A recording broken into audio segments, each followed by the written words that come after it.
The coaches ranked Jackson State in the top 25. Also, JSU has two more games that'll be on the ESPN Family and Networks, bringing their total up to 10. Let's talk about it after the bumper. Stay tuned.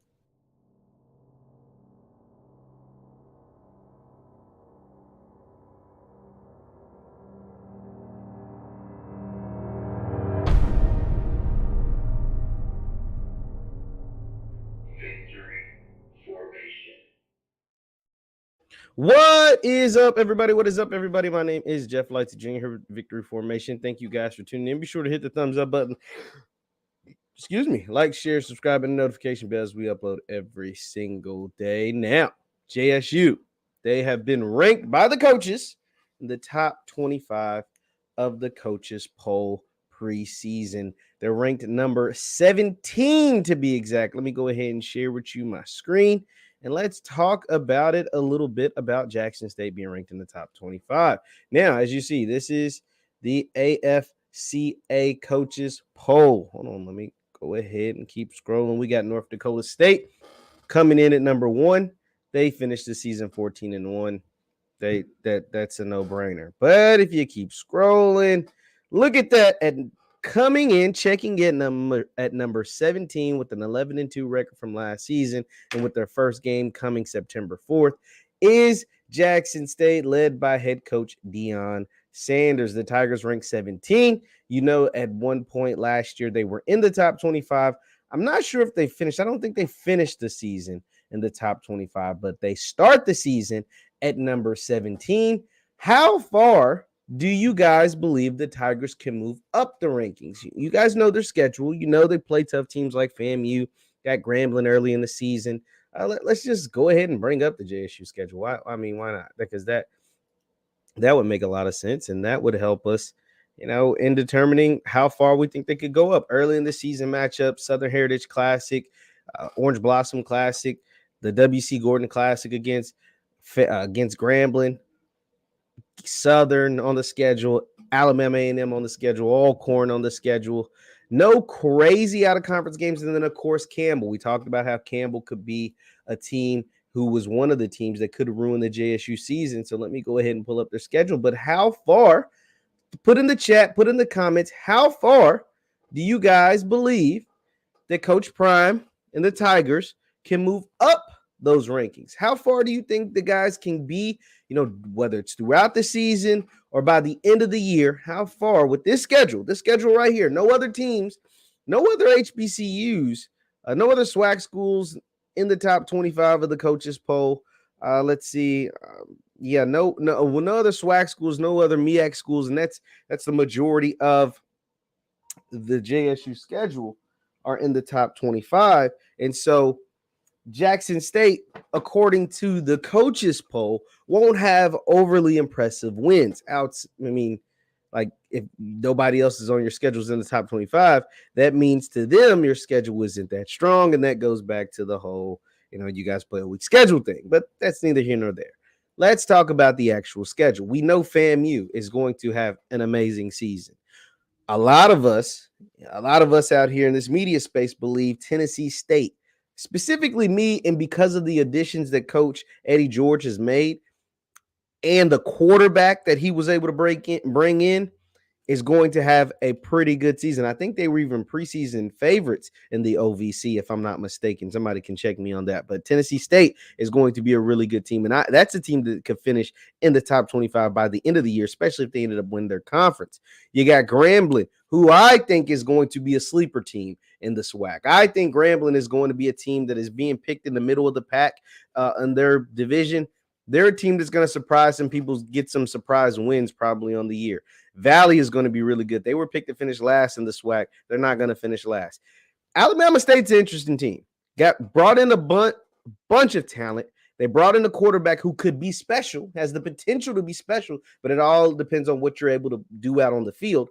But if he lives up to some of that potential with some of that talent that they have on that, Bama State could be a sneaky good team. Bethune-Cookman, another team that has some really good players. Campbell's brought in a lot of recruits, but Campbell was still an up-and-coming program. They only won 3 games last year, but a lot of people like what Campbell was doing. Southern is the team that's picked to win the SWAC West. So Southern is going to be a hell of a ball game for JSU. We know that, but we're just going through the schedule. Texas Southern has a lot of people's preseason favorite for Offensive Player of the Year, and Andrew Body. Andrew Body is a beast at quarterback. Andrew Body is arguably the best quarterback in the entire conference. You got Alabama A&M, who's always going to be able to score points. Coach Maynard and those Bulldogs are always going to be able to score points. You got your big-time rival game, the whiteout against Alcorn, SWAC championship game, and then ultimately, if all things go your way, the Celebration Bowl. I think let's just do, best case scenario. Your best case scenario is go undefeated. If you go undefeated, I think you crack the top 5 by the end of the season. If you go undefeated, the reason why I don't think you can be considered, or the coaches aren't going to vote for you number 1, is because you don't play in the FCS playoff. And so they're always going to give leniency at the end of the rankings to the champion of the FCS playoffs. So whether that's North Dakota State this year, Montana, South Dakota State, Montana State, whoever, I think Jackson State is going to get the shorter end of the stick, meaning I don't think you have a realistic chance of being number 1. I just don't. Not with this schedule. Even if you go undefeated, I think you could finish inside the top 5, but number 1 I don't think is realistic. Worst case scenario is you drop a couple of these games and you finish unranked. So, I guess that is neither here nor there. So, but Jackson State is ranked number 17 in the coaches poll of the FCS programs going into the season. Right. That's pretty cool. That's pretty cool to see. Now, also, this came out recently. Jackson State now has 10 games, 10 football contests, 10 football games to be televised on the ESPN family of networks. Now, some people saw this, and this is a good thing to a certain extent. I'm not crazy about it because most of the games on ESPN Plus. Let's take a look at them. So, of course, you got the OBC on that's going to be on ESPN2. You got the Grambling game that'll be on ESPN3. That, to me, is better. And the reason why, and it's very nitpicky, but it's the truth. This is a real thing, though. If you have basic cable, right, that gets ESPN, and say if you have a Spectrum account or, and it has ESPN, your basic cable covers your ESPN3 coverage. So if JSU or Bethune or Alabama State or Grambling, whoever plays on ESPN3, if you have a login with your basic cable, you can watch those games.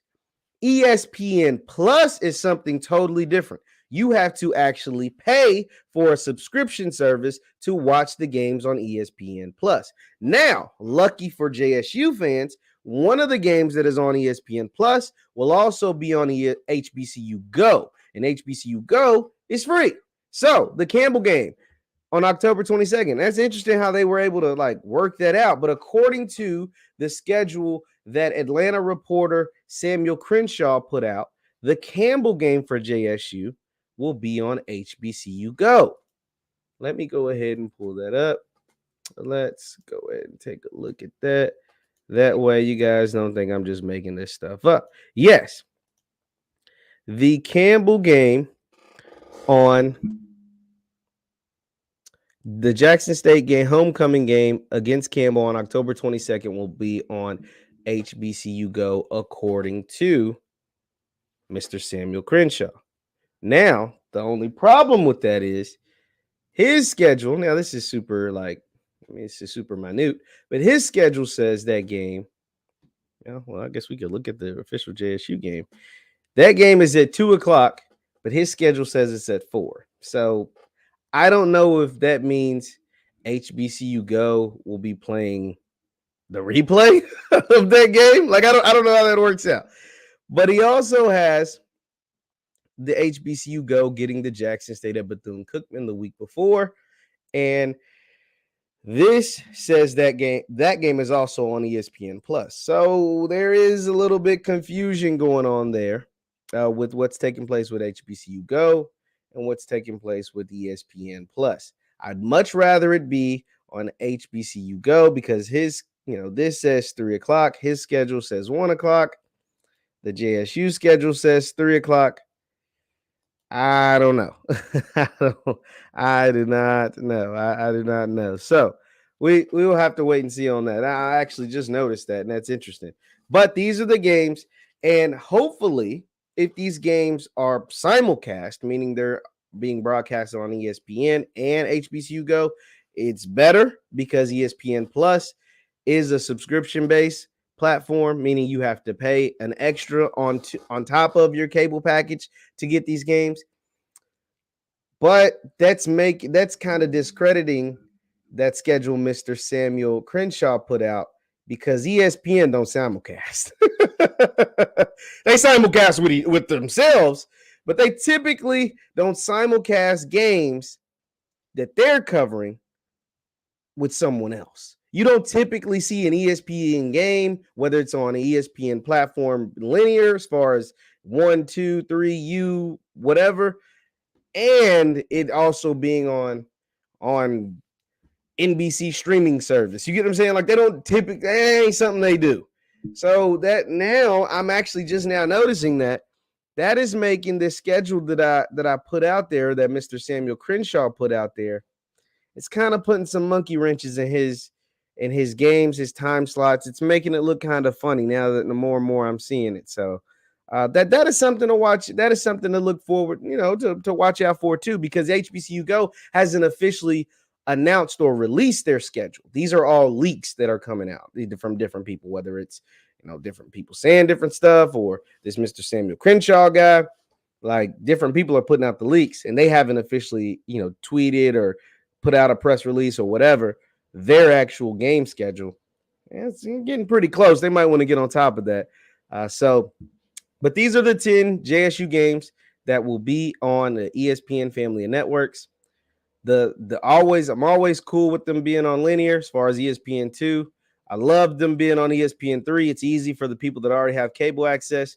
ESPN Plus, I'm not crazy about, but if you want to see the Tigers, to guarantee that you're going to see the Tigers every single week, but outside of just going to the games, you can pay to like $5.99 or whatever it is a month to get JSU on ESPN Plus. What are your thoughts on Jackson State being ranked number 17 in the coaches poll and getting 10 games on the ESPN family networks? Are you cool with that? Does it not matter? Are you just ready for the season to start? Let me know in the comments down below. And also let me know on Instagram and Twitter at JLightsy7. That is on Instagram and Twitter at JLightsy7. Once again, my name is JeffLightsYJr. with Victory Formation. Thank you guys for tuning in. Hit that thumbs up button on your way out. And I will see you next time. Peace.